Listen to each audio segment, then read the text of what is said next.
Bharuch ST depot પાસે આવેલ ઇન્દિરાનગરમાં દારૂના અડ્ડા સહિતની અસામાજિક પ્રવૃત્તિઓ સામે રહીશોએ આવેદનપત્ર પાઠવી જિલ્લા પોલીસ વડાની રજૂઆત કરી છે।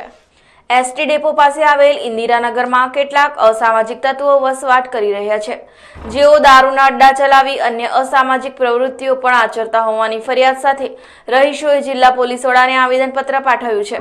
ઇન્દિરાનગરના રહીશોએ આ અસામાજિક તત્વોને ધમકી આપતા ખોટા પોલીસ કેસોમાં ફસાવી દઈ બરબાદ કરી નાખીશું તેમ પણ જણાવ્યું છે। આવા તત્વો સામે કાયદેસરના પગલાં ભરી દુષ્કૃત્ય નિવારવાની માંગ કરી, તેમ કરવામાં નહીં આવે તો ગાંધી ચિંધ્યા માર્ગે આંદોલન કરવાની ચીમકી પણ ઉચ્ચારવામાં આવી છે।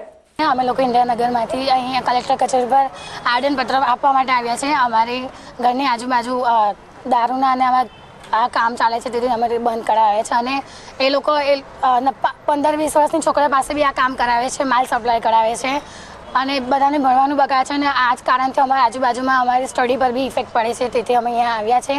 અને આ ધંધામાં ભાનુબેન રમેશભાઈ પાટણવાડિયા અને એમનો છોકરો સુનિલભાઈ રમેશભાઈ પાટણવાડિયા, અજીતભાઈ ભગવાનભાઈ પાટણવાડિયા અને શીલાબેન અજીતભાઈ પાટણવાડિયા, તેઓ આ બુટલેગરના નામ છે અને તેઓ આ ધંધા કરાય છે।